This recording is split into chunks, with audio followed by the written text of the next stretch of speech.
Welcome to the Institute of Global Professionals. Thank you for joining us for another live session of free international webinar here in IGP.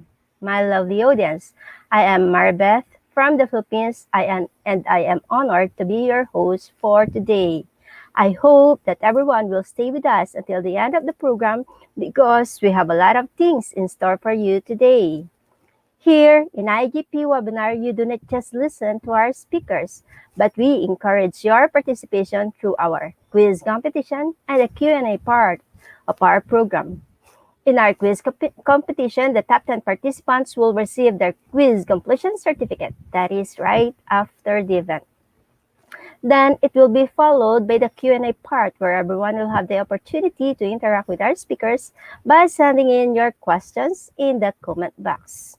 In the latter part of the program, we will give you the certification code together with the certification process on how you can auto-download your e-certificate. With this, everybody is encouraged to stay with us until the end of the program because a lot of exciting things awaits us today. I am sure all of us will have many e-takeaways and payoffs from this webinar. I'm proud to tell you that every day, many new participants are joining with us. So let me give you a little background about IGP. The Institute of Global Professionals is an educational institution which provides social work.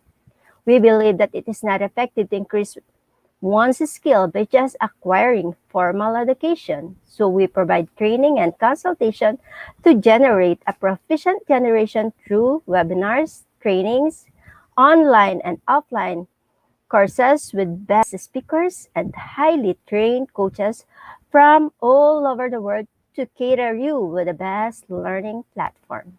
I'm proud to inform you that IGP is an ISO certified training educational institute. We are internationally recognized and globally accredited. IGP is your trusted platform to learn new things from the global leading leaders. We are the leading online skill development institution with thousands of learners worldwide. Our mission is to empower people and enhance their skills through webinars. We are committed to serve. Ladies and gentlemen, I am proud to be associated with IGP as a global member. I would like to take this opportunity to welcome all of you to the Institute of Global Professionals free international webinar. Once again, I am Marbeth, a core volunteer of IGP from the Philippines. I am so privileged to host today's webinar. With this, I would like to say, let's watch together and learn together. We believe that the power is gained by sharing knowledge and not by hoarding it.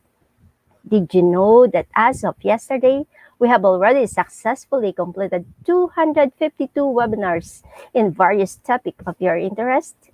All of these are available in our website, that is www.eduigp.com. Feel free to access them anytime. We expect that all of you are getting a little bit benefited both in your personal and professional life. We wish that you remain with us in this long journey.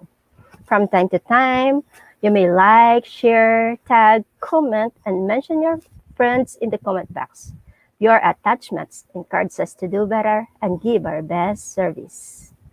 Without further ado, let's start our program with the IGP mantra, feed your skills, innovate, inspire, and impact.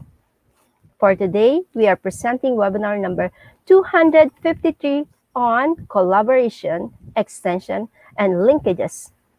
This is part of our webinar series number 5, which is all about upskilling organizational leadership and managerial skills. For today, we have one brilliant speaker from the Philippines.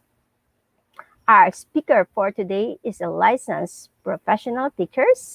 He is a Brigada Escuela coordinator. He is from Biko Regional Science High School, that is DepEd Region number 5, Ligao City. I would like to invite on screen Sir Joseph Roland M. Nazol. Good evening, good morning, and good afternoon, everyone. So, hello, Mabeth, and everyone, IGP team, and everyone listening or watching this webinar. Hello, sir. How are you today? I'm fine. I'm excited to share something to everyone. Okay, that's great. Before you proceed with your presentation, would you like to tell us something more about yourself first? Sure, ma'am. So I am Joseph Roland M. Nasol from the Philippines. So I'm a licensed teacher, teacher one, but then I handled already a lot of organization in our school, specifically Brigada Escuela as a Brigada Escuela coordinator and Supreme Student Government Advisor as well, teacher advisor. So I'm quite exposed to different kinds of ideas and skills related to leadership and management, especially the Brigada Squad. It's quite tough to handle that kind of event or program. But then, with the guidance of everyone, with the guidance of teachers and other collaborators, I'm able to surpass it and successfully um, achieve all of those programs, the goals of the Well, programs. yes, it's good to hear that, sir. Yes, ma'am. Would you like to share your screen this Sure. time?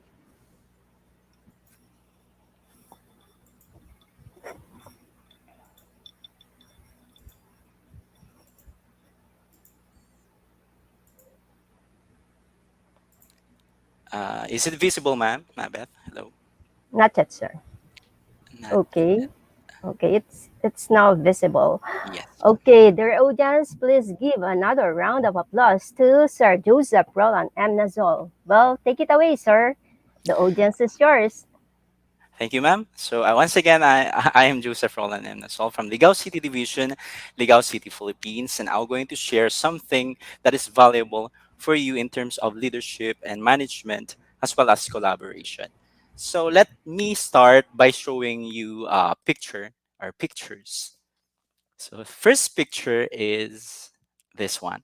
So I know that you are familiar, especially if you are residing here in the Philippines. So this is the coconut reed broom.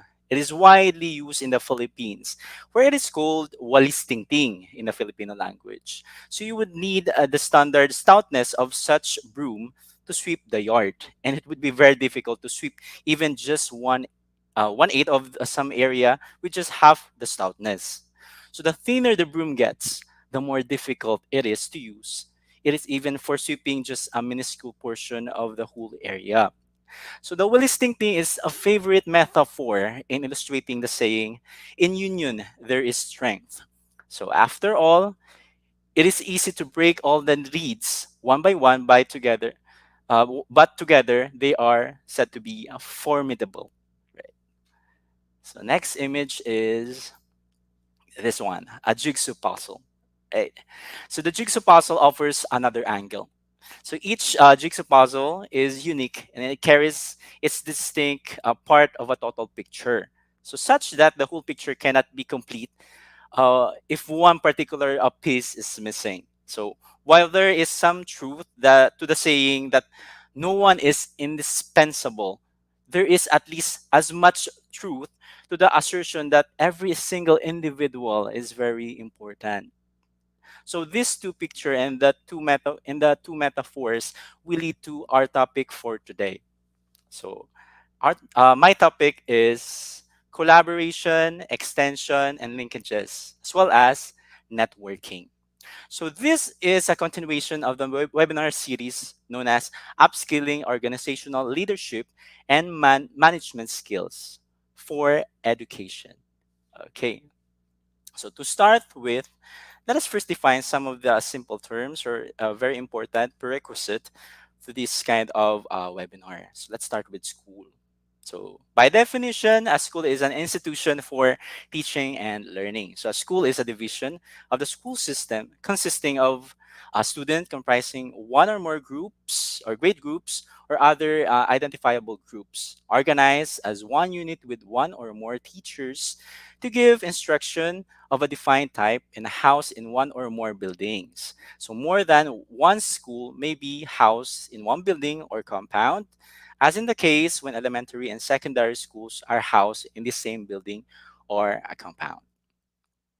So another one is community. By definition, again, it is a body of people living in the same place under the same laws. So, a group of people with diverse characteristics who are linked by social ties, share common perspectives, and engage in joint action in geographical locations or settings. Another one component is the parents. So, of course, the parents are the first teachers at home. So, it defined as a natural parent, a guardian, or an individual acting as a parent in the absence of a natural parent or a guardian. So, a grandparent or another or other caregiver who is acting in the absence of parents may also be considered as parent. How about the teachers? So teachers, they are the one who continue to enrich the students' experiences at home. Thus, characteristics initially developed, and it refers to a person who helps others to learn. So in this context, it is used to refer to a person who facilitates learning, including the higher education institution. And of course, the members of society includes the following. So we have the local government unit or LGU. Second is the non-government agencies, civic organizations, and all the residents. So they are highly motivated individuals to participate in the school of activities and projects that will likewise redound to the uplifting of the moral and quality of life in their own locality. Of course, we're able to encounter some difficulties along the way in the school setting. For example, we have the ability to accomplish assignment in terms of this, in the students, irregular attendance, study habits in school, negative attitudes, and problem with self-discipline. But with this kind of collaboration with the community, so as well as the internal and external stakeholders, we can have a sound solution for this. For example, a calm and friendly exchange of observations could strengthen some disturbing interaction, ending with a promise of undertaking remediation in both quarters. Positive attitudes of kind heartedness and patience are developed through modeling. Another solution could be regularity in attendance and doing daily assignments, a need, a strong and motivation and encouragement from both sides. Another one is letters and praises to parents for outstanding performances, build confidence and strengthen determination to continue the good work. Another one is interesting lessons never fail to motivate students to present every day for an enjoyable participation in them. And last could be extremes of behavior need a detailed consideration of past experiences in school and at home. Okay, so school and community partnership. So according to former DepEd Secretary Florencio Abad, the problem of education is everybody's problem. So us building literacy is our collective responsibility. So too is improving of our schools, our collective responsibility. So we must build bridges between the school and the community. So let's revisit the communities and where our schools are located. And we should ask the following questions. So, for example, number one, so what are the resources in the community where your school is located? So, you should have some kind of community mapping. Number two is where does the community gets its financial resources? Third, do you think the community has rich financial resources and why? So, number four, what are the rules or norms and tradition practiced by the community that help the school attain its objective? So before we start creating a program, we must take into consideration the following question for us to have meaningful and sound programs for our community and the school. Next. Okay, so these are community norms, tradition, practices that contribute to the attainment of specific goals of a school. Okay, for example, to raise the academic achievement of the pupils, we can have this kind of activity. So honors graduates are looked up into in the community. So we can perform, of course, a graduation ceremony to honor the graduates. Next is to prepare school for the opening of the classes. We can conduct, of course, the yearly bayanihan or the Brigada Escuela, school brigade, the school maintenance activities 2 weeks before the opening of the class. And last is to maintain school cleanliness throughout the school year. We can perform or we can have the program Clean and Green Movement as well as the Gulayan sa Tahanan at Paaralan. Okay. So can you identify some additional practices? I know you have many, of course.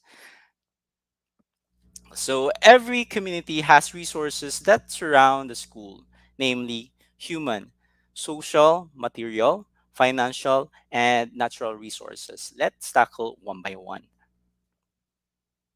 So for human resources, it refers to the skills, talents, qualities, and attitudes of the people living in the community. Social assets. So social assets are the relationships, rules, established course of action, and practices that can serve as instrument in attaining specific school goals in a given situation. Third, material resources. So these are the man-made things such as equipment, property, facilities, tools, and the like, which can be used by the community anytime. Another one is financial assets. So financial assets are the monetary, income, or cash resources. Next is natural resources. It refers to the physical environment of the community. So, with that kind of resources, teachers who are skillful in tapping these resources have the power to break the cycle of financial difficulties of the school. Students learn through discussion, simulation reading, writing, field trips, listening speakers, etc. So these are common activities inside the classroom when a teacher is teaching a lesson. So there are also lessons that can effectively taught and learned by going to the community and observing and asking experts and actively participating in or even initiating community activities according to Lardisabal 1988. So students are not contained in the four corners of the room. So they can have a varieties of way in order to have a meaningful learning experiences through community involvement. So learning and the areas to be learned should not have boundaries. So education as a public property should belong to everyone, not just the academically successful, but also those who have wisdom outside the school.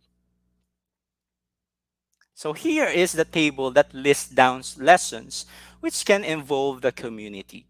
So let's tackle one by one. For example, your lesson is all about justice. So you can have a simulation of a court proceedings, maybe face to face if allows by the IATF or through virtual proceedings. Second is the health or alternative medicine. So what you can do is to what students can do is to interview local healers about their herbal medicine. So we have this kind of ethnobotany, right? So ethnobotany is the study of how people of a particular culture and a region make use of indigenous or native plants. So plants provide food, medicine, shelter, dyes, fibers, oil, resin, gums, soaps, waxes, latex, tannins, and even contribute to the air we breathe. So our students can be involved in this kind of ethnobotany. For example, if they are ec- uh, go outside and interview some healers and go outside the community. Okay, and third one is the peace and order. So a student can visit the barangay headquarters or can tap the barangay to have a virtual conversation about the about the structure of a police precinct. Next is entrepreneurship. Okay, they can interview local businessman in the community, right? Next one is the for environmental protection. So they can join the Clean and Green program, or they can be involved in this kind of gulayan sa tahanan, or the backyard farming. Since we are inside our house because of the pandemic, we can perform this kind of program. So they can have this kind of experiential learning. Next is descriptive writing. We have writing descriptions of the scenic spots in the community, so that they can be familiarized with that kind of the beauty inside their community. Next slide is community members may be tapped in the education of our pupils or students. So lessons in history, geography, social studies, values may be learned from community members. Here are the suggested ways by which we can tap community members in teaching our students. So first, organizing field trips, for example, so students can learn from community members in their institution setting. So they can have a meaningful video tour, since we do not have face-to-face a field trip, of course. So they can have a video tour for the students to be familiarized with the scenic spot and important details of their community. Second is inviting community members to come to school to serve as research speaker or person, lecturers or demonstrators. So in time of pandemic, they can invite members of the community to have lectures about mental health, for example, support, first aid, and livelihood programs. And last would be involving parents directly or indirectly in the learning process. So during the programs or activities in school, we can involve our parents for them to realize the shared responsibility to the success of the students. Okay, so teacher play various roles beyond the boundaries of the school. They can be agent of change, legal counsel, or person in authority. For number one, agent of change, so making people understand and observe policies, programs, and and government programs. So with that, they can have this kind of different programs in line with DepEd regulations. Second one is legal counsel, so informing or advising community of actions, decision to make based on the country's laws and that of DepEd. And third one is person in authority, so knowing and exercising authority with regards to students' discipline and working relationships with other based on existing laws and the Department of Education's orders. So let's have this kind of scenario. So I know that you have a lot of answer for this. All right. So scenario. So the barangay chairman of Barangay Poblacion 2, for example, wanted to initiate an information campaign about illegal drugs. But he and his councilmen lacked the knowledge and resources to do the campaign. To help them, they asked one of the teachers in Barangay Poblacion 2 to help them do the information campaign. Now, the question is, so what role must the teacher assume in the sample scenario? So, what do you think? Okay. So, in this scenario, the teacher plays a role of an agent of change. So, as part of the National Drug Education Program of Department of Education here in the Philippines, so he or she, the teacher, can tap the school NDEP or National Drug Education Program Coordinator and even invite authorities who are knowledgeable enough in the fight against drugs to have a webinar about the effects of drugs and how we can help ourselves to divert their energies to some valuable activities. So we can also team up with the barangay to have a resolution and use their funds to conduct activities in line with drug prevention and livelihood programs. So that's it. Okay, next one. So quality of education is the responsibility of the school and the community. It is not only the responsibility of the teacher. So it is a collaboration of everyone. So hence, it is important that the school and the community must build a partnership in bringing about quality education to all children.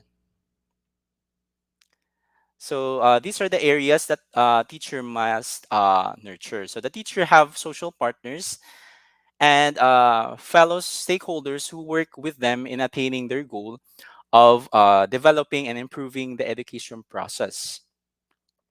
So these partner are the parents, government official, non-government organizations, and civic organizations. So develop intelligent public understanding of the school on aspects of its operation. Second, help citizens feel more responsibly for the quality of education the school provides. Third, earn the goodwill, respect the confidence of the public in the professional and personal services of the school. Fourth, involve the community in the work of the school and in solving educational problems. Number five, we must promote a genuine spirit of cooperation between the school and community for the improvement of the community.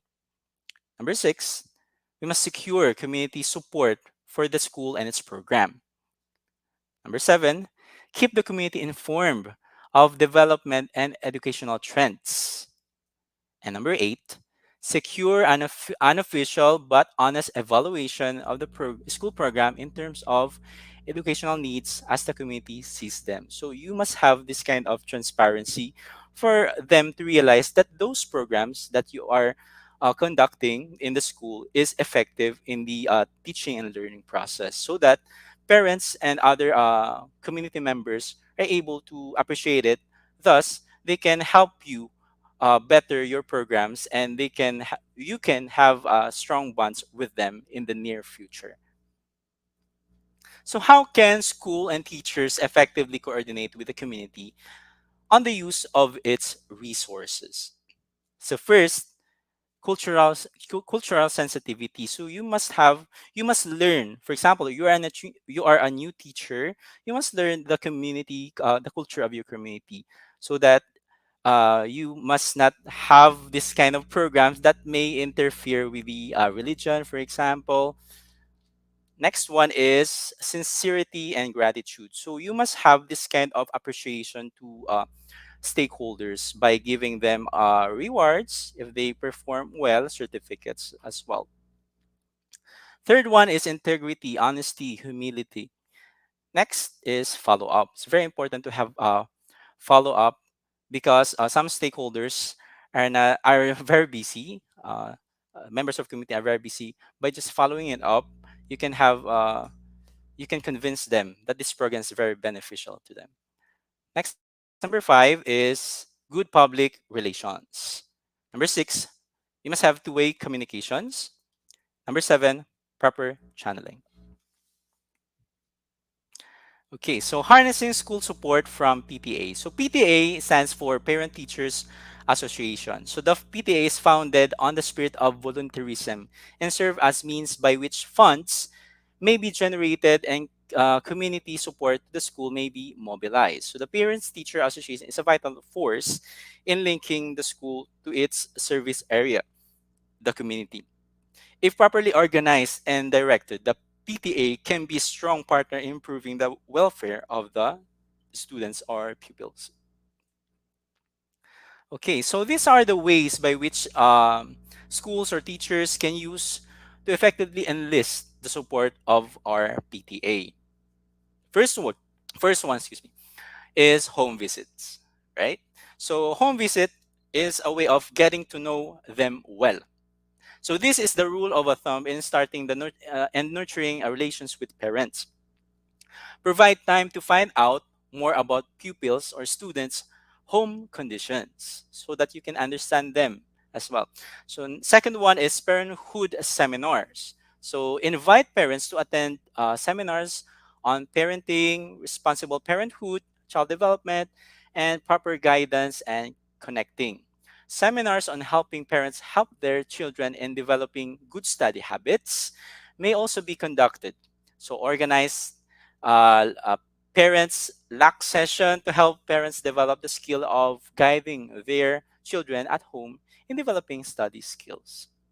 Third one is parent conferences. So parent conferences should focus on problems related to the child. Know the parents very well, and tips on conducting parent conferences. So know the parents personally even before the problem arise, and have all the relevant information about the child before the conference. So inform the parents the purpose of the conference, and conduct your conference with the parents in a face-to-face or virtually give and take, no hold barred manner. So create an atmosphere of an informal chat rather than that of a formal meeting.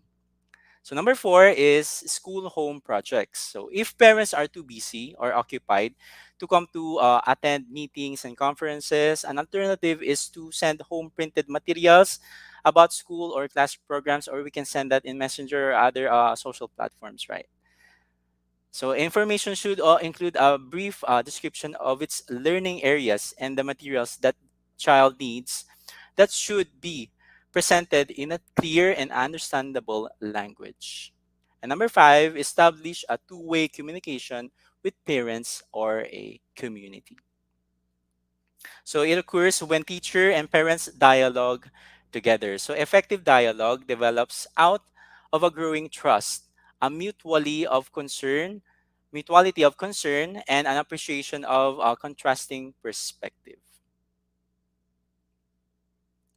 Okay, so in dealing with parents, it is quite easy and difficult. So, but then we have tips in dealing with them. So, number one, use conversational tone.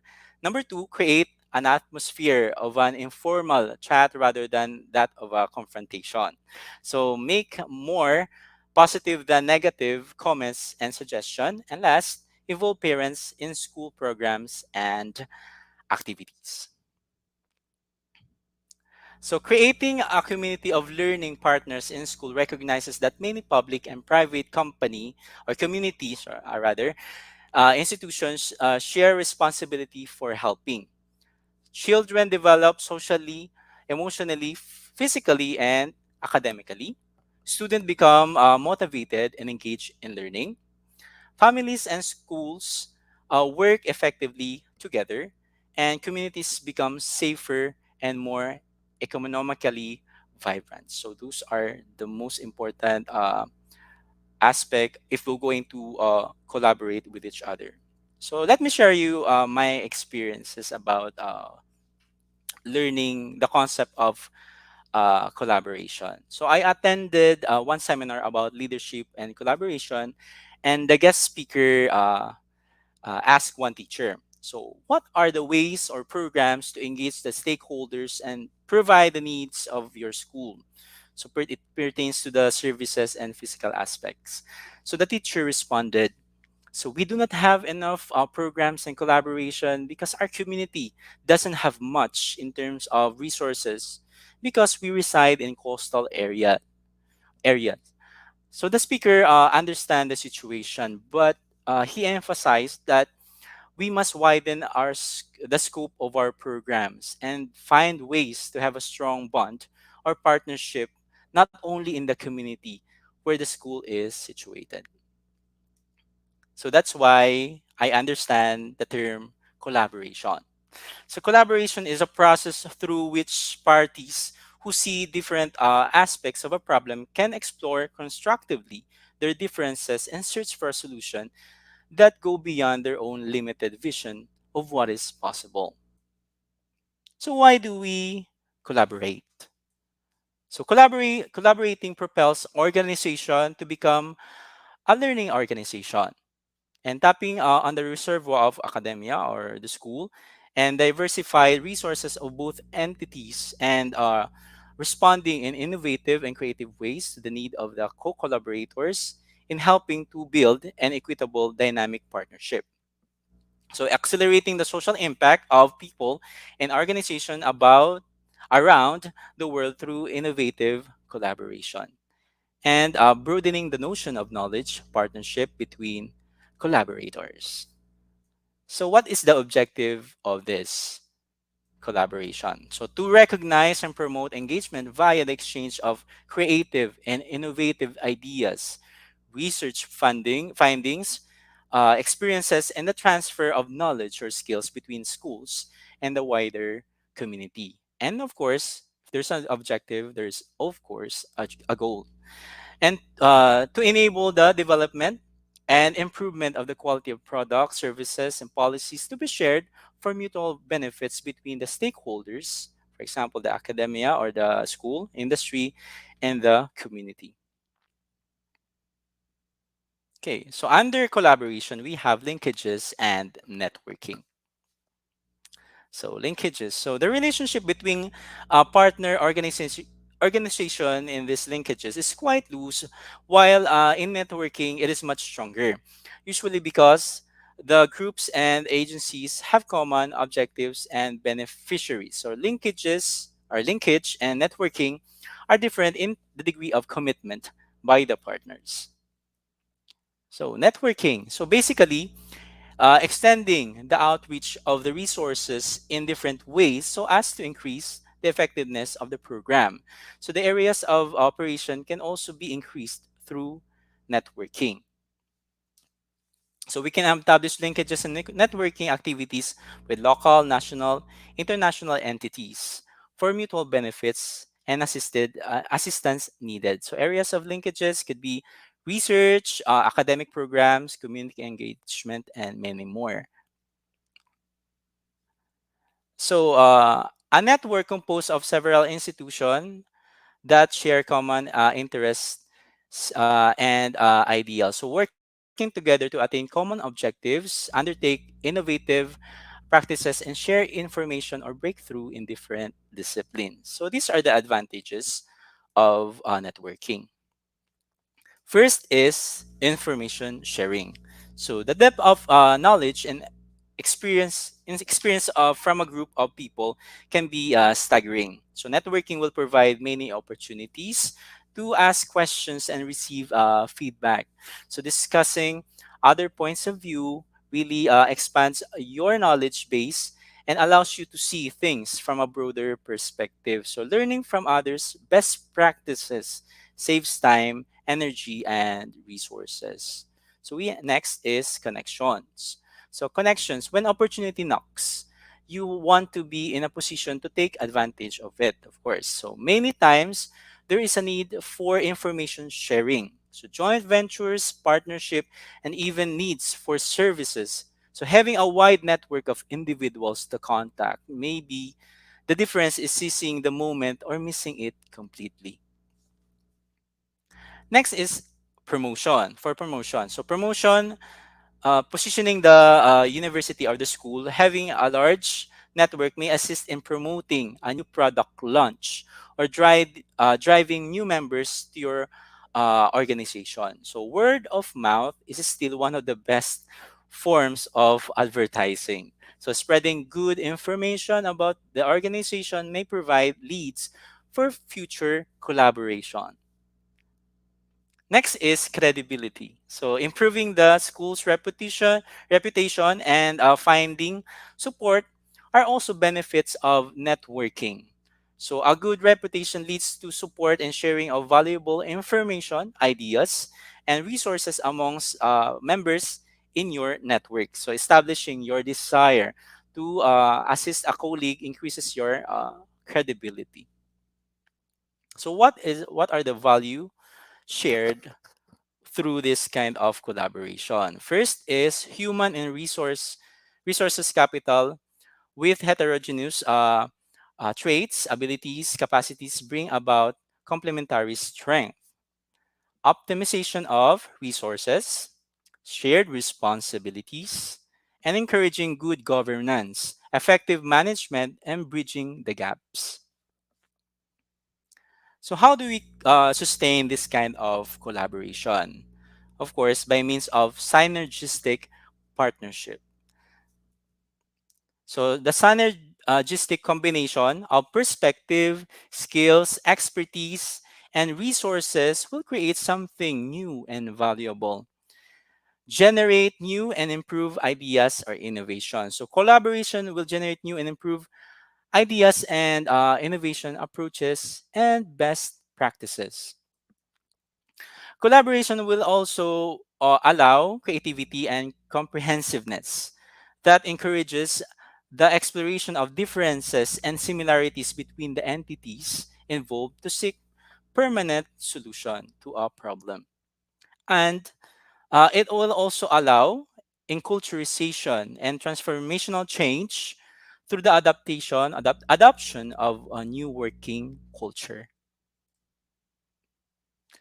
And number five is strengthen.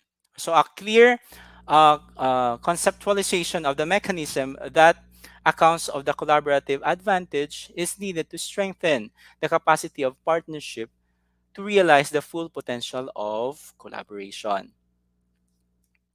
So the mechanism that gives collaboration its unique advantage is synergy or synergy, and a framework of operationalizing and assessing partnership synergy, and for identifying its likely determinants can be used to address critical policy, evaluation, and management issues related to collaboration.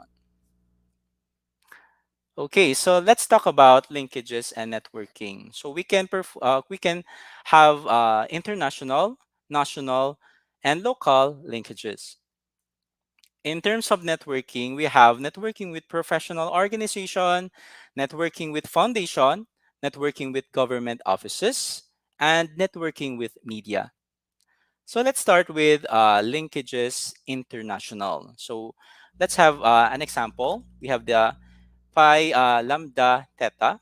So this is an international honor society and professional association of women educators. So its main project is ETP, or Excellence in Teaching project. So it honors outstanding student teachers from College of Education. So a professional association, its purpose is to stimulate independent thinking educators who can ask critical questions to improve educational policies and practices.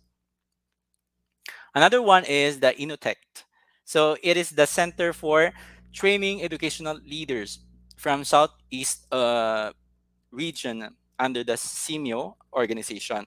So it upgrades the competencies of teacher from region in all discipline. So it updates teachers' knowledge and skills in implementing alternative learning system. Third one is the World Council for Curriculum and Instruction, or WCCI.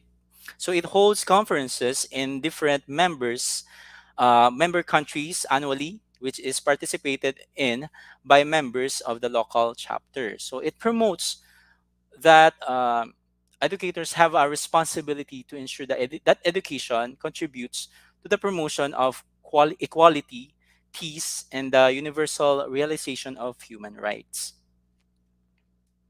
Next is the Association for Supervision and Curriculum Development, or ASCD. So, a nonprofit, nonpartisan membership organization that develops programs, products, and services essential to the way educators learn, teach, and lead. So, also an educational leadership organization dedicated to advancing best practices and policies for the success of each learner. So, what works in schools are the focus of much of its professional development offerings.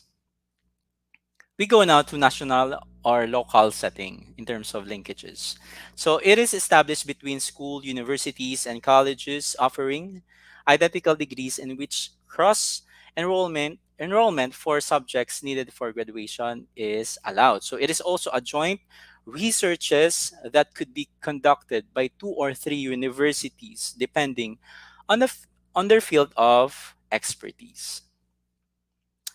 We come now to networking. So, a network composed of several institutions or a consortium that binds together for a common goal. So, work together. So, consortium is to work together to attain common objectives, undertake innovative practices, and update members regarding breakthrough in different disciplines. So, an example of this is the Philippine Educational or Education Network Project. So it is a directory of all education providers all over the Philippines. So the project aims to be an online source of information on various schools, college, and universities in the country. So they believe that basic data and contact information about the different learning institutions in the country should be made available to the public. Next is the network with professional organization.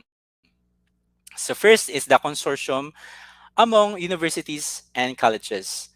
So by definition, consortium is an association or alliance or a legal right of one spouse to have, for example, companionship and support with the other.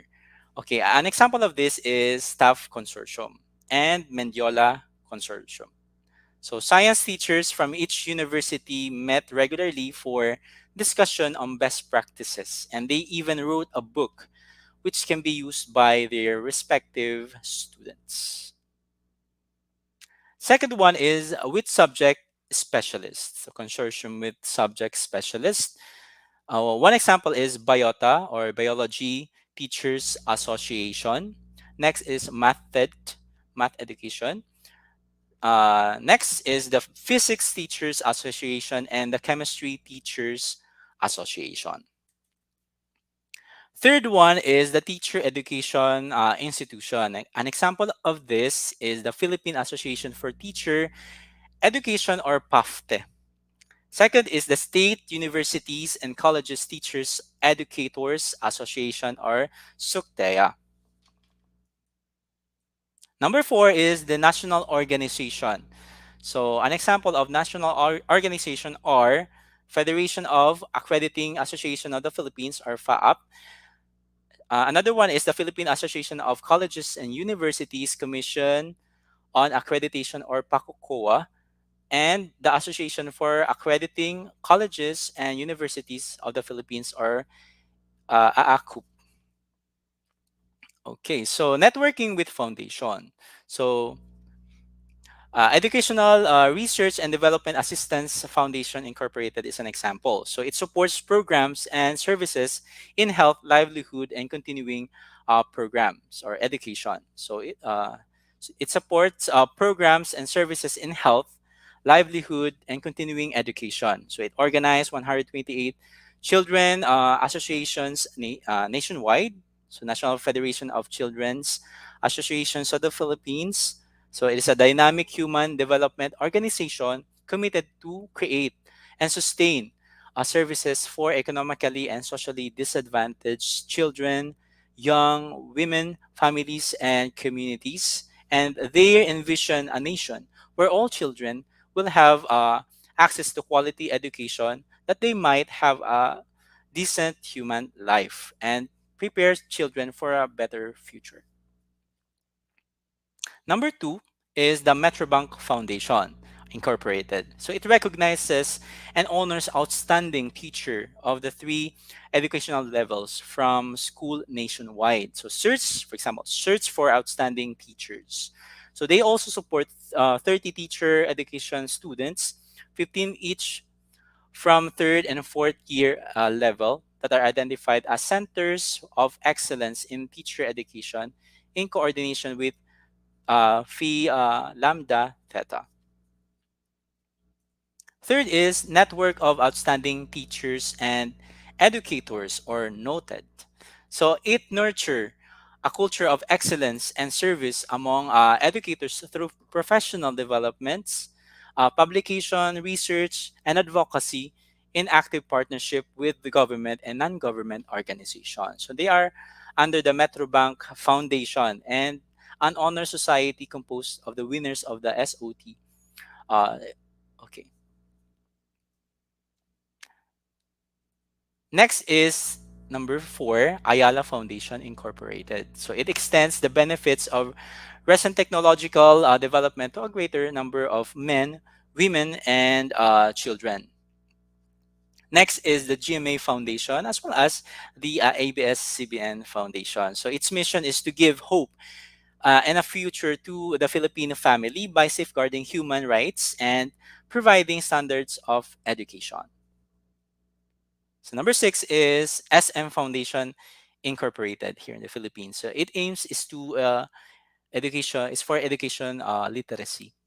Number seven is Foundation for Upgrading Standard Education or FUSE. So it supports training programs for teacher of English, science, and mathematics via consel or continuing students via television.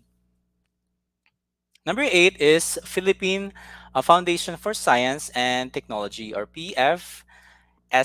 So it consists of science exhibits which are visited by school children via the science centrums all over the Philippines. Number nine, Book for the Barrio and Asia Foundation. So it donates books and other printed materials in schools. Number 10 is the Bato Balani Foundation. So it honors teachers through a tribute to teachers program. And the Philippine Business for Education or PBED. So it responds to the need for consensus and sustained advocacy in educational reform. Next is the networking with government offices. The first one is the Literacy Coordinating Council or LCC. So they train trainers who handle literacy training courses among the youth. Next is the Department of Science and Technology or DOST. So it supports undergraduate and graduate scholarship programs in science and mathematics in the regional science teaching centers. Third is the Commission on Higher Education. So it or CHED. So it organizes technical panels for our profession and benchmark the curricula of all degree with international standards. Number four, Teacher Education Council or TEC. So it focuses on teacher education, policies, and standards. So we have next networking with media. So we have ABS, CBN, and GMA here in the Philippines. So through this educational broadcast, it provides assistance to children and teachers, especially during this pandemic. Next is government and private channels. So it includes award-winning entries to national competition in the field of education, sports, and healthcare. For example, we have the History Channel, the Knowledge Channel, the Learning Channel. Third one is historic cultural events. Number four is publication and print. So daily newspaper and magazine becomes a source of information. Number five is projected materials, so educational films and projected documentaries. For example, here in the Philippines, we have Eyewitness Teacher Cinemalaya Film Festival, some museo, Philippine Store. Yeah. Okay. Now, the question is how to build partnership. So these are some of the step-by-step procedure on how to build partnership with the community, or also known as partnership building activities. Okay, so the school implementers can take the lead in engaging partners through activities like research and needs analysis. Third is identification of potential partners. Next is meeting with potential partners and designing and finalizing the formal agreements. And last is managing, monitoring, and evaluating the partnerships. So these are the step-by-step procedure for doing the PBAs or partnership building activities. So first, number one, conduct internal and external assessment or EA. So this will help school to determine which skill and track offerings match with the needs of the local community. So the EA or the external assessment identifies existing local businesses and available jobs in the community and helps schools become familiar with local development plan. Second is identify, qualify, and prioritize potential partners that meet the minimum requirements for partnership. So analyze the various components of the program and decide which partner can bring in relevant opportunities and expertise. Third is engage potential partners. So set appointments with potential partners, visit their sites, and orient potential partners and make sure they understand the program. Make sure each party has its objectives and expectations articulated clearly. And collaborate with partners to make the school and other learning venues safe and conducive for instruction and training. Number four, prepare a memorandum of agreement or MOA. So the school head is the official signatory of all partnership agreements entered into by the school. So the relevant office should approve the MOA or the memorandum of agreement. Okay, so it is my privilege to share to you some of the example programs that we had in our school. So this is part of our Brigada Escuela 2021 program. So with the help of the whole community, not only the school community, but the community where the school resides, we are able to come up with a good program that would fit to the current situation that we have. So we entitled this kind of our we entitled our journey as Hiraya. So let me share to you our journey entitled Hiraya. So the fruit of one's dream, wishes, and aspirations. So this is the Bicol Regional Science High School Brigada Escuela 2021. So Brigada Escuela is a national maintenance week. So a 2 week preparation for the opening of classes. So we chose Hiraya as the title of our journey because despite the challenging situation that we have, we were able to promote collaboration and strengthen the partnership engagement that will ensure the delivery of quality basic education. So here is the slogan for the Brigada Escuela or Maintenance Week. So Bayanihan sa Paaralan. So this year's National Brigada Escuela. So it started August 3 to September 30, 2021 and focuses on the preparation and partnership activities that supports the implementation of basic education learning continuity plan in this pandemic era. So including the multiple learning modalities. So first, we had uh, we had planning, school mapping, and identifying external and internal stakeholders. So with that, we are able to come up with this kind of project. This is known as Project Mask. So Project Mask stands for mapanatili ang serbisyo, kaalaman, at kaligtasan para sa kabataan, which means going to maintain the service, learning, and safety of our children. So we have this kind of objective. So to ensure the readiness of parents, teacher, and learners for the opening of classes amidst of COVID-19 pandemic, and to reach out stakeholders for the availability of the different items and services needed for distance learning. So under this project MAST, we are able to identify or come up with a program, several programs. So for Serbisyo and Kaligtasan or service and safety, we had cleanup drive, donation drive, safe home learning spaces, and gulayan sa tahanan or backyard farming. So under kaalaman or learning, we had BLIB or Bicol Regional Science High School Library on Wheels, Mystery Reader, Virtual Orientation, and Kinaiya, or also known as Mental Health Webinar.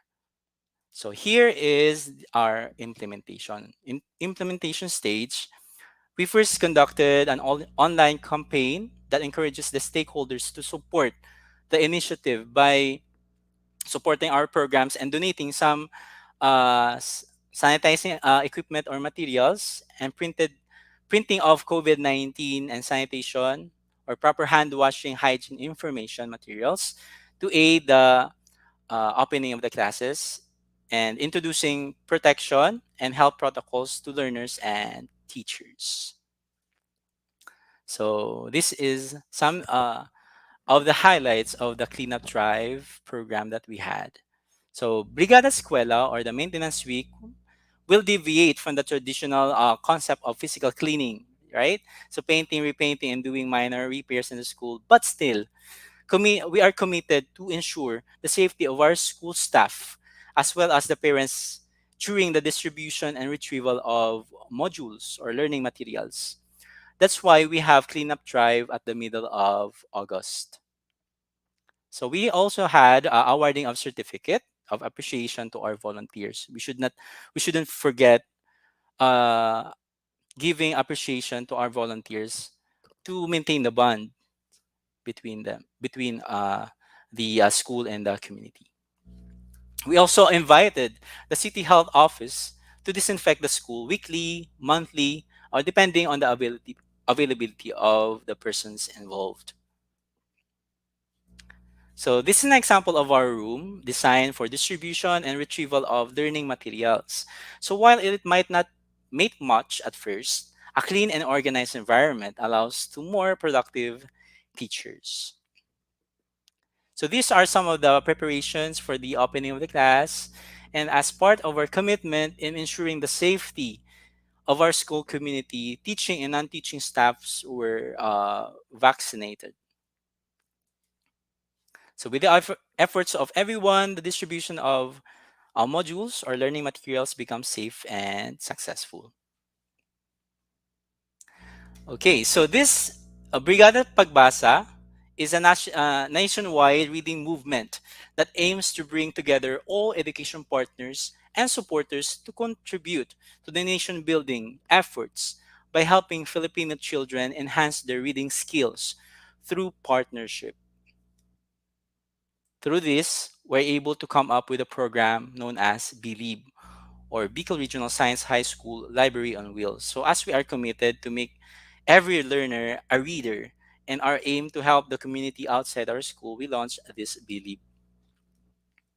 So in connection, so we encourage parents and stakeholders to donate books for elementary and secondary, which will be part of the Library on Wheels.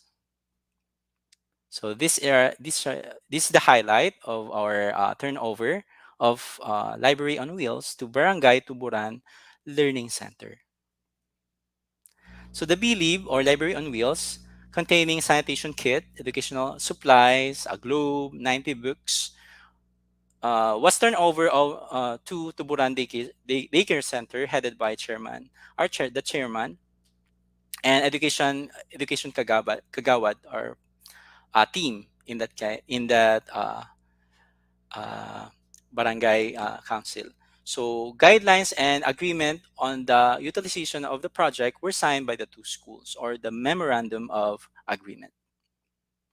We also had Bicol Regional Science High School Mystery Reader. So in response to the DepEd initiative, which is Bawat Bata Bumabasa, we conducted an online mystery reader by engaging partners and stakeholders to promote the culture of reading in our school community.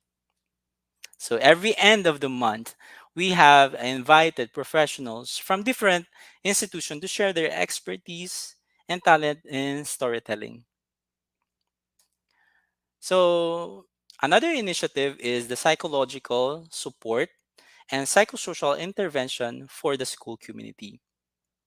Since we want to make sure that our children get the best education and stay in an environment that is conducive to learning, another initiative still anchored in line with the Brigada Escuela program was conducted. So this program is the mental health awareness webinar entitled Kinaiya, being the change we want to see. So Kinaiya comes from the word, yeah, Cebuano word, Kinaiya, inherent, which means inherent nature of a person.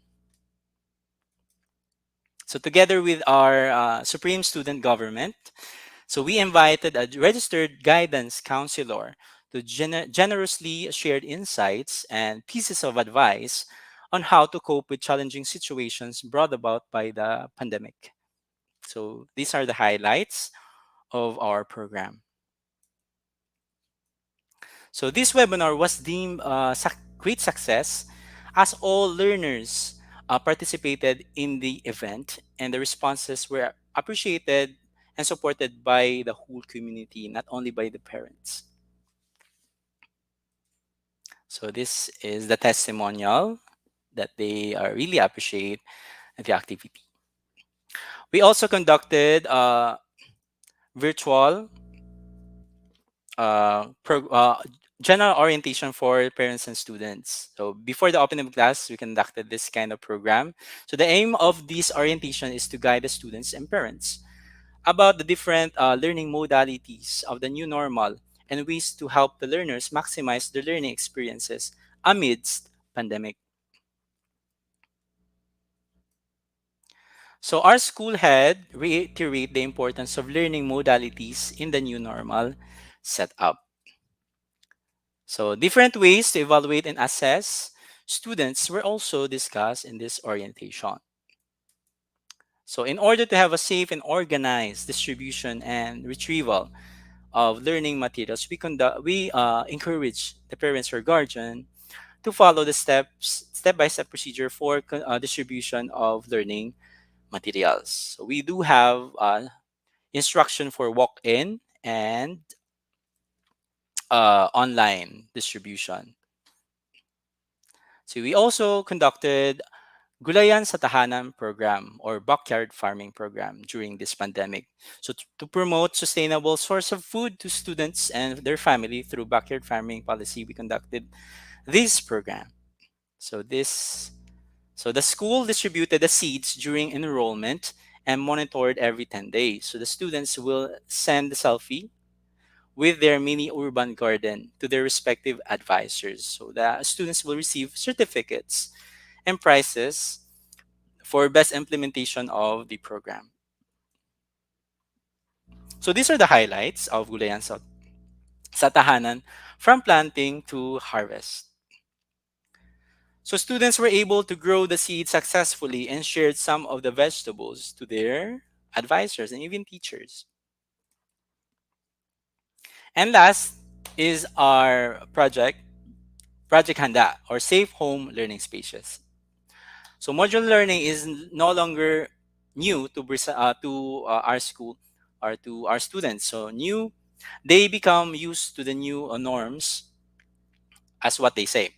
So however, based on the end year year feedback from parents, some students are still struggling with online literacy. So hence, in preparation for the school year 2021 to 2022, official online platforms that the school uses were the major topics discussed during the virtual orientation.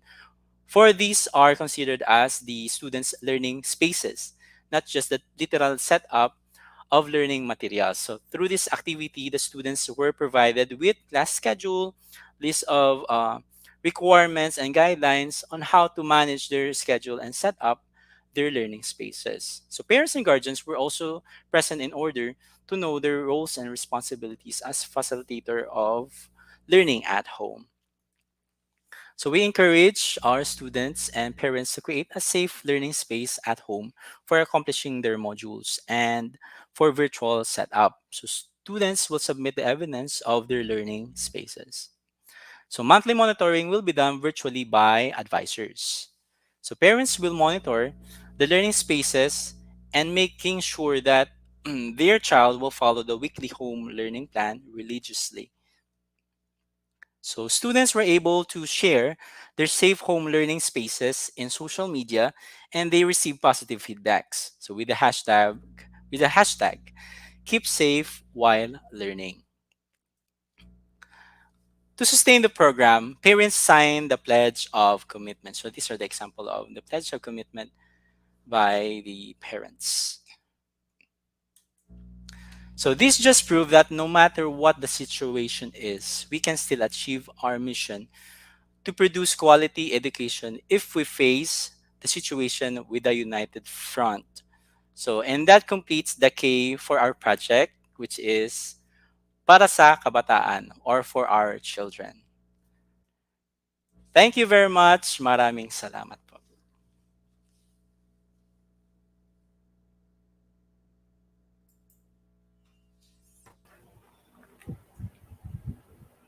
Thank you so much, Sir Joseph. The knowledge you shared will be useful to our audience because you shared lots of ideas that is truly relevant in the field of education, specifically with regards to collaboration, extension, and Yes.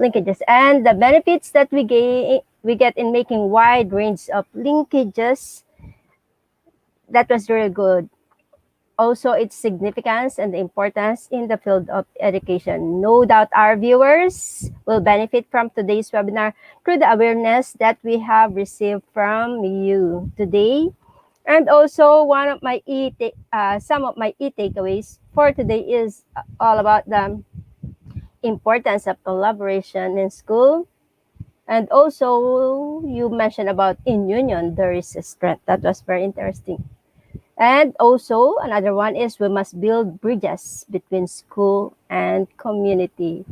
Well, another thing that caught my idea today is that when you mentioned about the project in your school about the library on wheels, that was interesting because since I am an English teacher, in my school we have the book pantry actually. Yes. Yes. Something also about books. It's about giving books to the learners, to the parents. They just go to school and pick the books that they wanted to. Then we give it to them since it is no longer being used in school. So, and also I like about the mask. It's mapanatili ang, am I correct? Mapanatili ang Mapanatili serbisyo, at kaalaman. kaalaman at kaligtasan. That's good. And one thing that I would like to apply in my school is I think is about the mystery reader. I would like to do that in school as Yes, well. ma'am. Well, generally, your presentation was fascinating. Once again, thank you so much, Sir Joseph, for sparing your valuable time with us. And I'll see you again in the Q&A part. Yes, ma'am. Okay? Thank you. Okay, thank you. Once again, I would like to remind the audience, please don't forget to like, share, write a comment, and tag your friends in the comment box because this encourages us to do better and give our best service. Thank you for your support. We will give the e-certificate link in the comment box, and if you encounter any problem, you can collect your e-certificate direct from our website, that is www.eduigp.com. Then after collecting your e-certificate, don't forget to celebrate with IGP by your check-in. At this moment, we will now proceed to the quiz competition, and this will be followed by the Q&A part.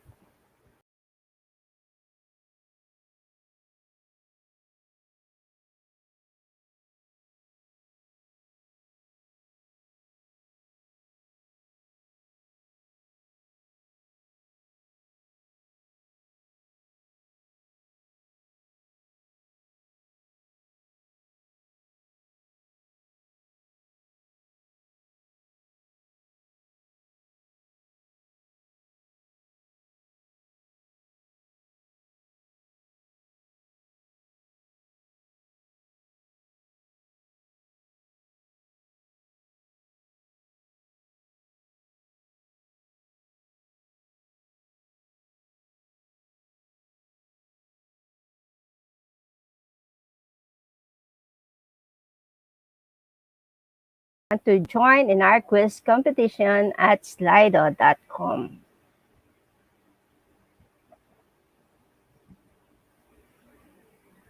And our code is IGP quiz.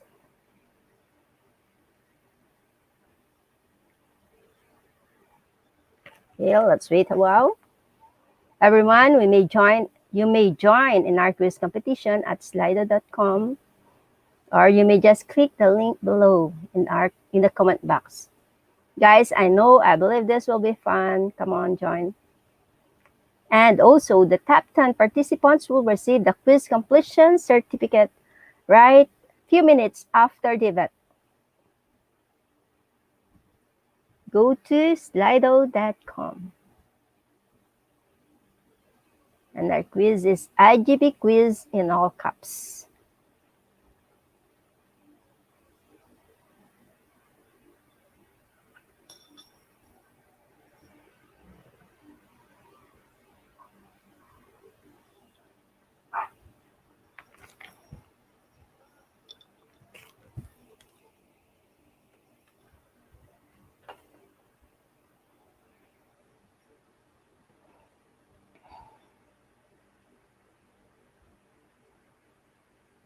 Okay, let's see how many participants do we have now.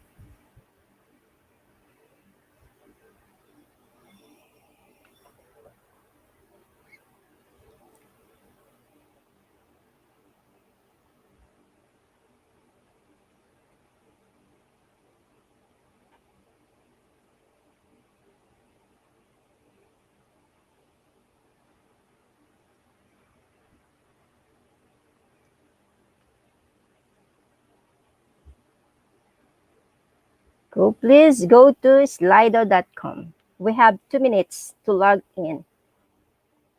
After 2 minutes, we'll be starting our quiz.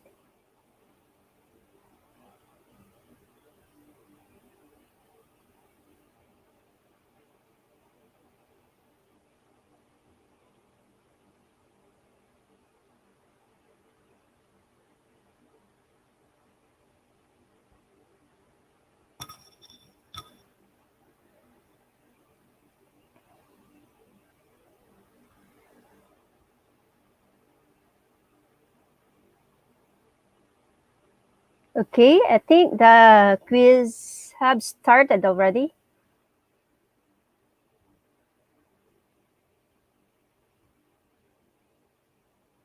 Okay, let me see. Low population describes a blank community. Is it rural or urban?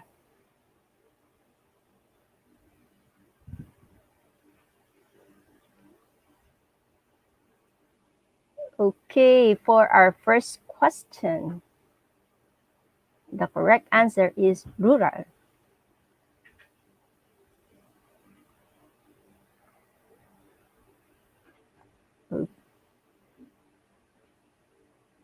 Yunsiya Sumikad is leading the board. Blank helps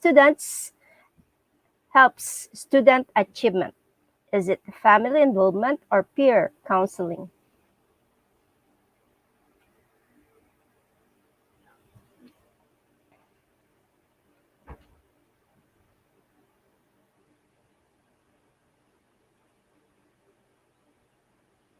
What do you think is the correct answer?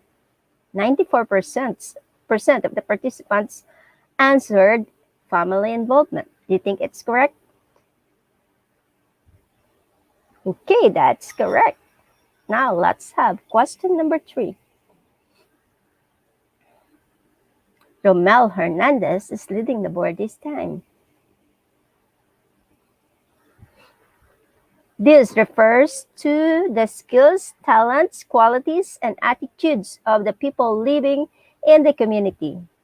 Is it human resources or material?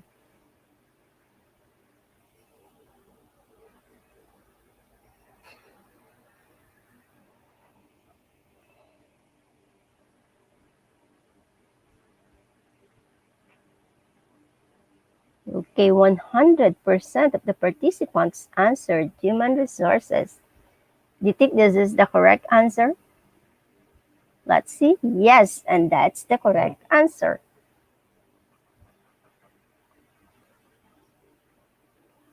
Romel is still leading the board. Next question, question number 4. Blank refers to the physical environment of the community. Is it material or natural?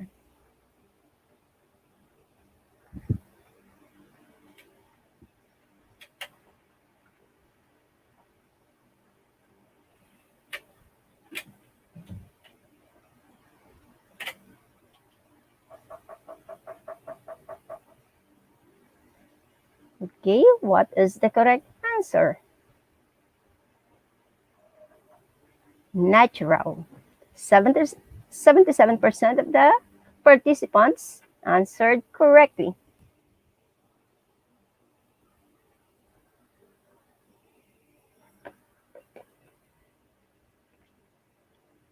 We have Romel John Aquino this time. Question number 5. These are the monetary, income, or cash resources. Is it financial or assets?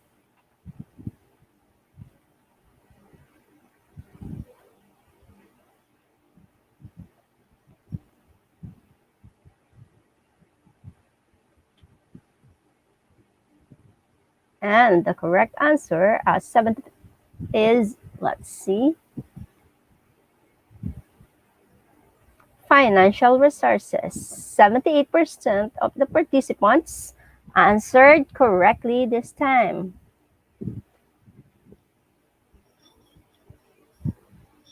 Romuald Jan Aquino is still leading the board. Question number 6. This is a vital force in linking the school to its service area and the community. Is it NGO or PTA?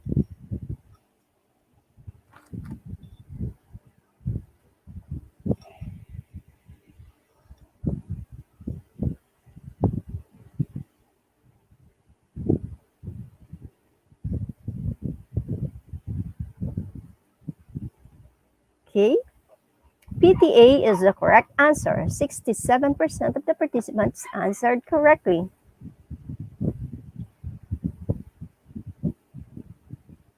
Giancarlo Velonza is leading the board this time. Question number 7. Blank occurs when teachers and parents dialogue together. Is it one-way communication or two-way communication?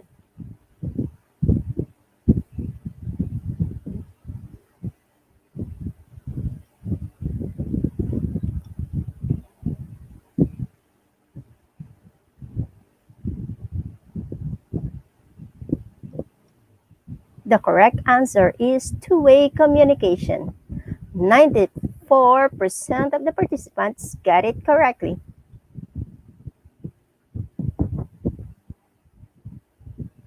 Giancarlo Velonza is still leading the board.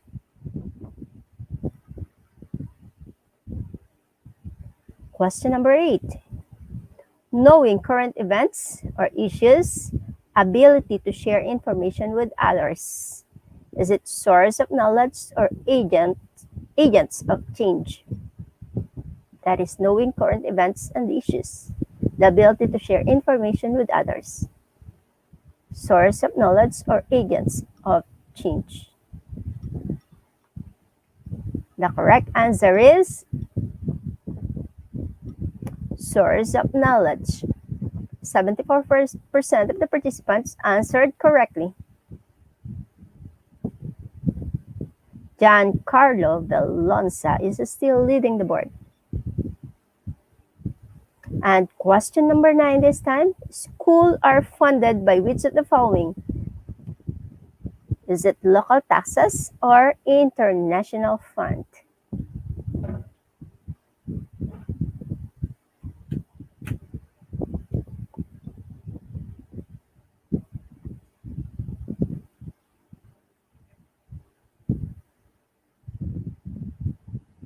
And the correct answer is local taxes. 86% of the participants answered correctly.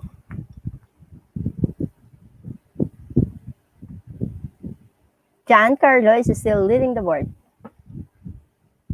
with 9 out of 9 questions. And the last question for tonight is, this means taking one's fair share of responsibility for outcomes. Is it accountability or responsibility?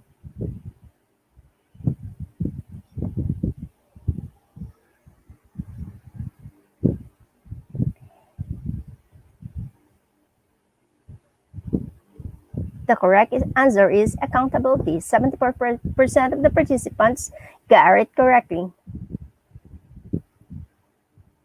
Okay, congratulations to all our winners for tonight.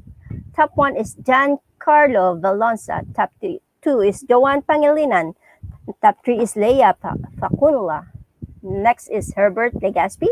And top 5 is Desiree Biare.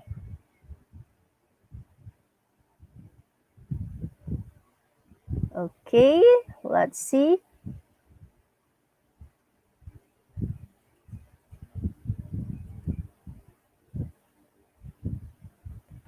Once again, these are our top 10 winners for tonight. Number 1 is John Carlo Velosa. Number 2 is Joan Pangilinan. Number 3 is Leia Facunla. Number 4 is Herbert Legaspi. Number 5 is Desiree Bayare. Number 6 is Aileen Anon. Number 7 is Noraline De Mesa. Number 8 is Evelyn Waperi.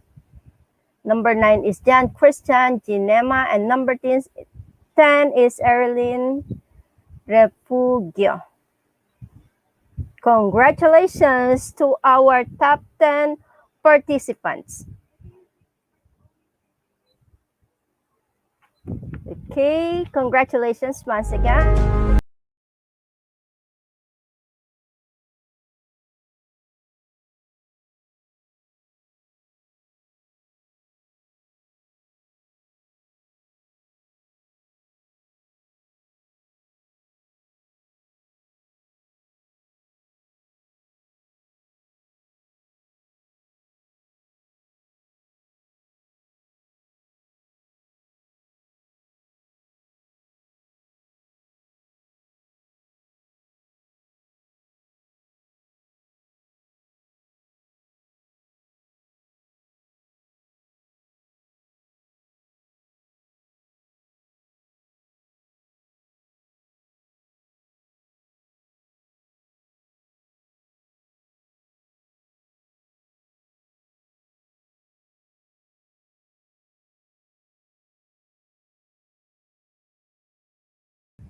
Once again, let us welcome back our speaker for today's webinar. Welcome back, Sir Joseph, Thank you, Roland, ma'am. and Nasol. Okay, you may start sending your questions now. So we have our question number 1 from Manolita Ramos Oligo.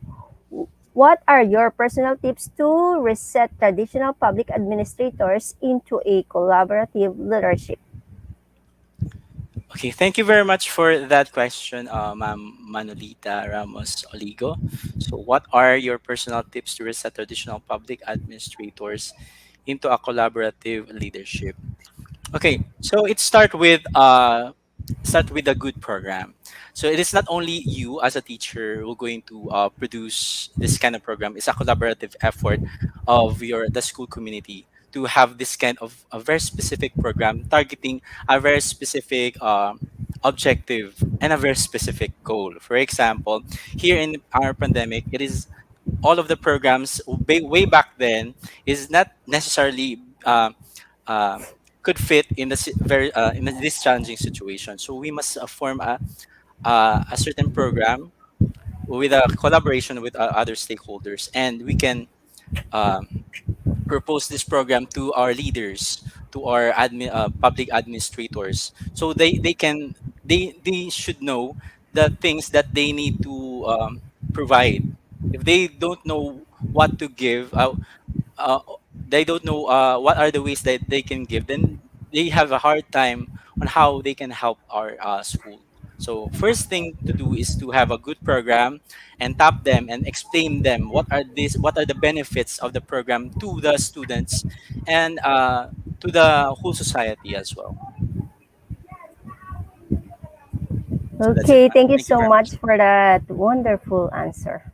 Do we have our second question? Okay, question number 2 from Manolita Ramos Oliga again. It seems that DepEd has lots of extensions, linkages, and professional networks, but are they working for the benefits of the public school teachers and the students' learning performance? Okay, so it seems okay, linkages.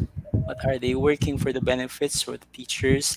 Yes, ma'am. So all of these linkages and professional networks are targeted to specific goal for the success of the academic performance of the students. So they may come in different names, but the goals, the objectives and goals might be the same.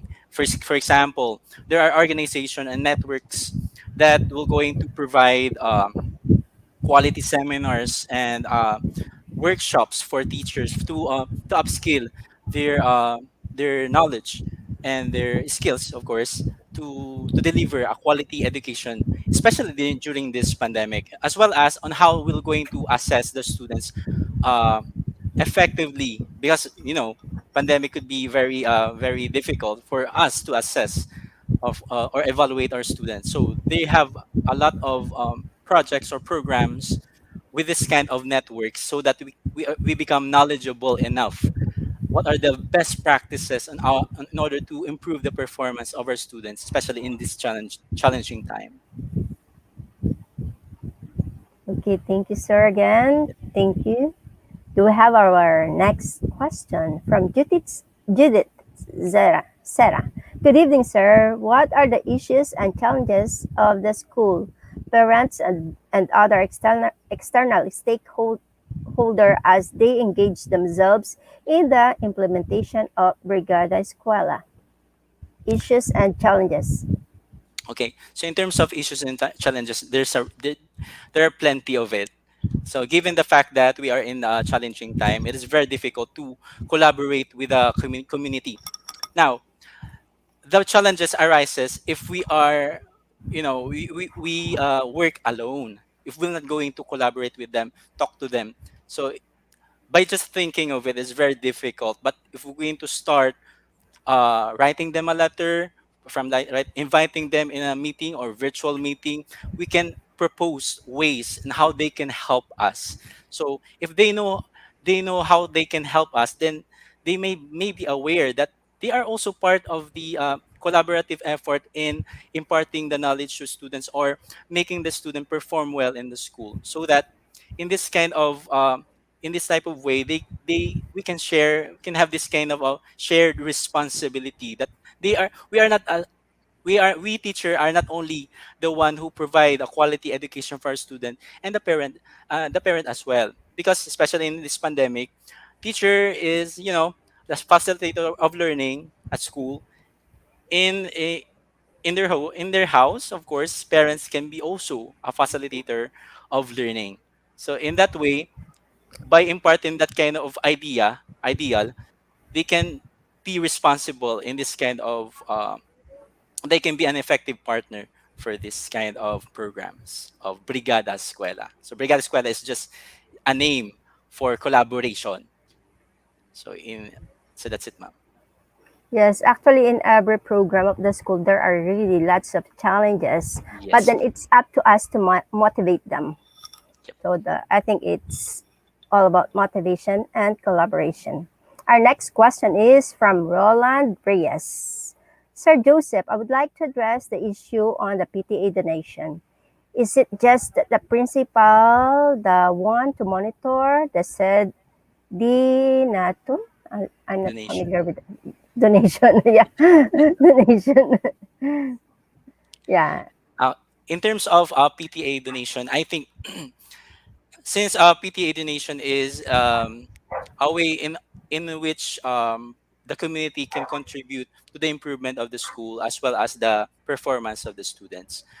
Of first thing that we should know is we should monitor where does this kind of donation will going to what are the goals of this donation, and then what are is it for facilities, is it for the performance of the student. Of course, it is a collaborative effort of everyone, but in a school there must be a specific framework for that, with the help of SBM, school management team, and as well as the school governing council.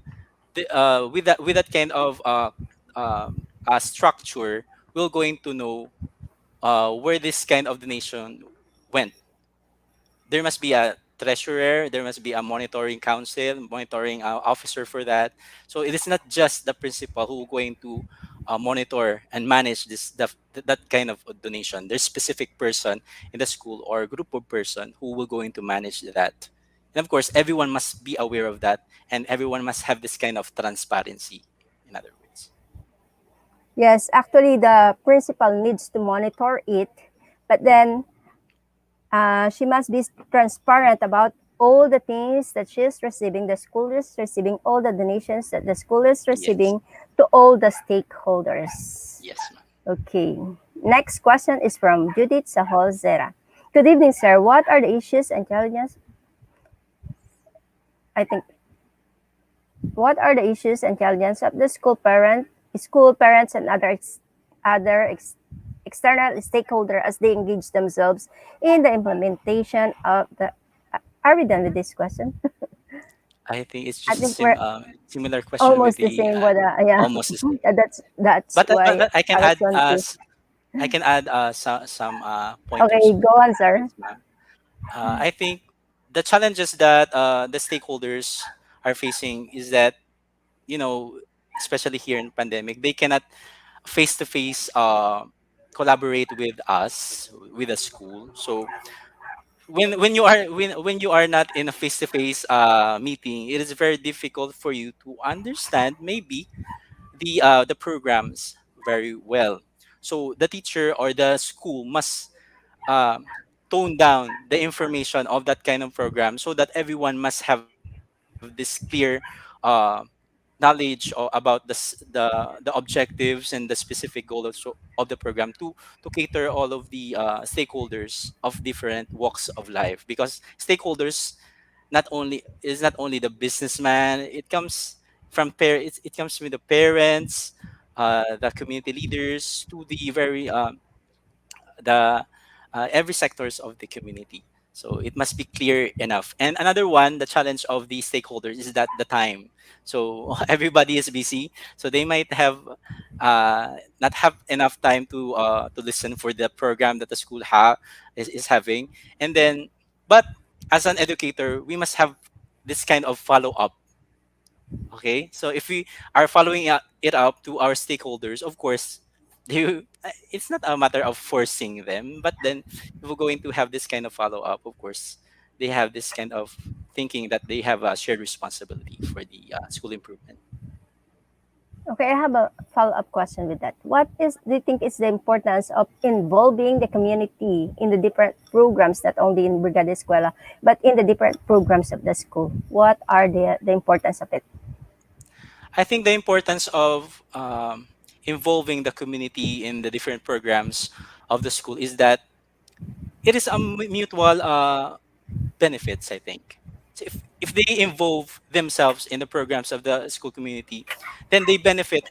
Then the benefit of it is the success of the students, and the students will then become a leader in their community, and become a responsible citizen in the community. And of course, it will go into um, will then give them enough success.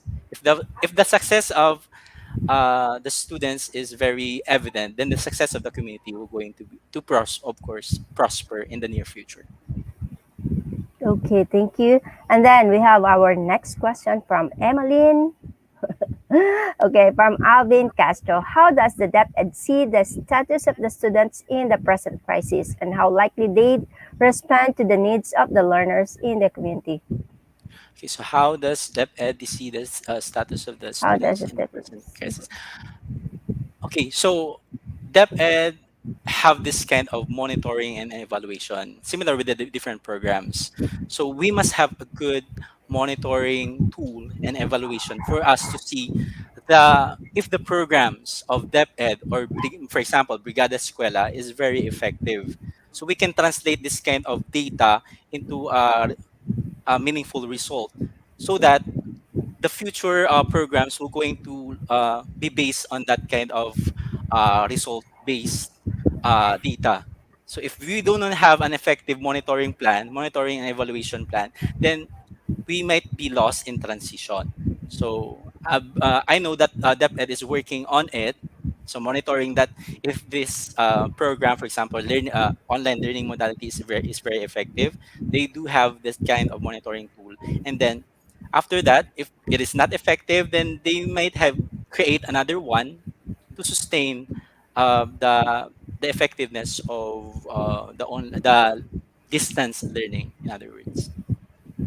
So a proper monitoring and evaluation is very important for you to have to know if your program is very effective or not. Yes, actually, monitoring is very important nowadays, especially during this time of pandemic.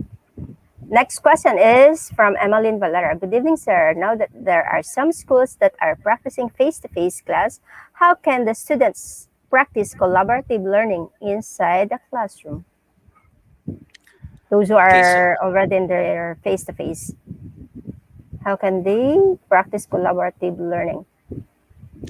okay, collaborative learning is a one way of You know, we know as a teacher, we know that collaborative learning is a strategy inside the classroom. You know, of course, with the advent of technology, of course, most of the students. I'm not going to generalize that everyone has a device in their pocket, but we can use the technology, especially social media, to have this kind of collaboration, even in a face-to-face setup.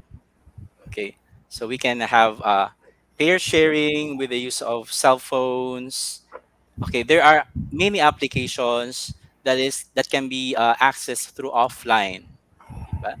So with this kind of technology, we can achieve a lot. Yes, we still encourage collaboration among learners, even during this pandemic. And we should be thankful because we have lots of technologies, lots of things that we could use nowadays. But if this pandemic happened before, I think 15 years backward, I don't think they could survive as the way we survive today, right? Okay, now let's see what's next for our program. Do we have since you are still there, I think I could still address you with my next question. I have my Yes, ma'am. question here. I don't know if the school, I don't know if you're aware of this, if the school has some malware, why do we still need to tap the community or the LGU for financial support or funding the school programs such as Big Brigada Escuela? Since we have our MOE, right? That every school has their MOE. Okay. But why do we have to ask financial support from the different stakeholders or the LGUs, the community?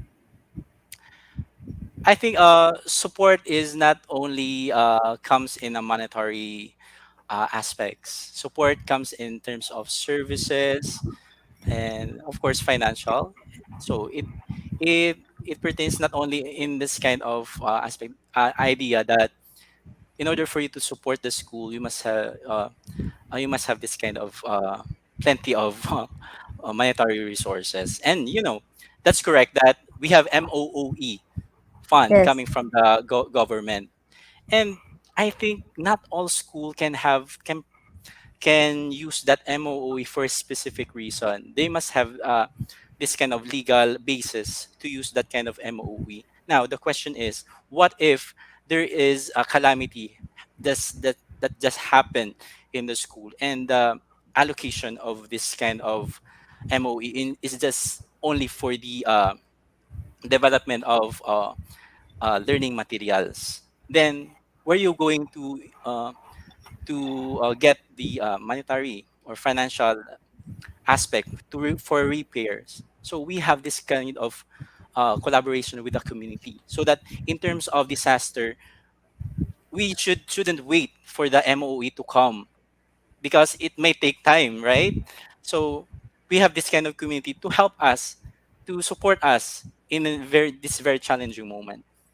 So that could be a very beneficial connection if we have a strong bond with the community during this pandemic and during this disaster. We can ask them for help immediately by not just asking with the monetary availability of MOE. Okay, that is a great answer. And that completes our question and answer part for today, I think. And to all the participants who actively participated in our Q&A part, thank you so much for all your questions. To our speaker for tonight, Sir Joseph Roland M. Nasol. Thank you so much for your marvelous responses and comprehensive answers for the queries of our dear audience. I am sure that all are satisfied with your answers since all questions were very well answered. Thank you so much, Sir Joseph. Thank you, ma'am. Thank you, everyone, for listening. Thank you for all the knowledge that you shared tonight. My pleasure, I ma'am. think, okay, we hope to see you again here in IGP soon. Okay, thank you again, Sir Joseph Roland M. Nassau. Okay, now let's proceed to the announcements.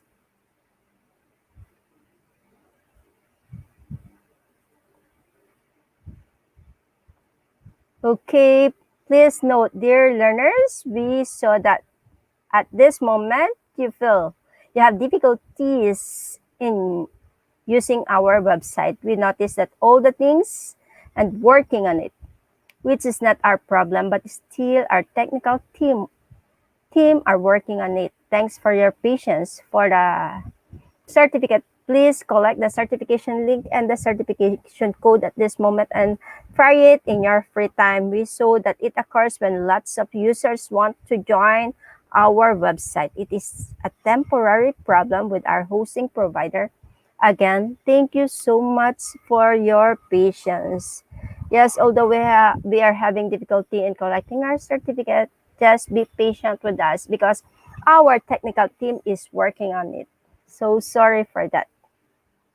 Thank you for your patience. And our code for tonight, this is what we've been waiting for.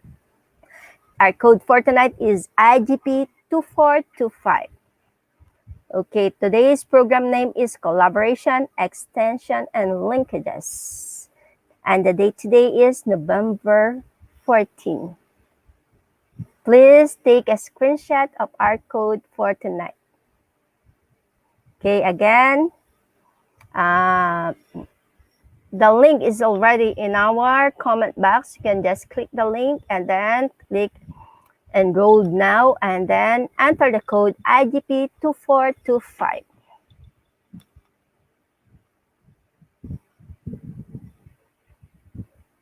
Let's see if we have more announcements for tonight.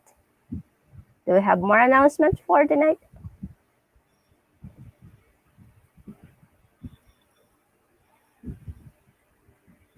Okay, take a screenshot of this. I might as well take it down so that I could also collect my certificate.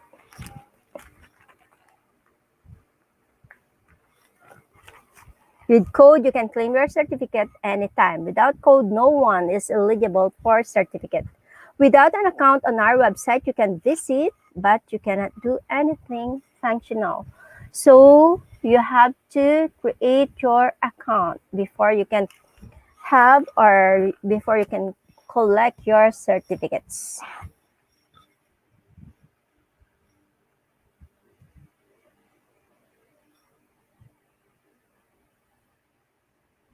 Okay, our code for tonight is IGP2425. And I think this concludes our program for today. So, to my fellow knowledge seekers, I would like to thank all of you for attending today's session. Hopefully, you have learned something new today that will be useful in your life. If you learned something or we have been helpful to you, even in just a little bit, please leave a review on our page. And also, don't forget to like and subscribe to our Facebook group, Facebook page, and YouTube channel. Don't forget to collect your e-certificate and give a check-in with IGP. Please spread the information about IGP to your friends. We hope to see you all again in our next webinars. Thank you so much for staying with us all throughout the program for today's webinar. Stay safe, stay happy. Again, this has been your host for today, Marbeth from the Philippines, signing off. Bye.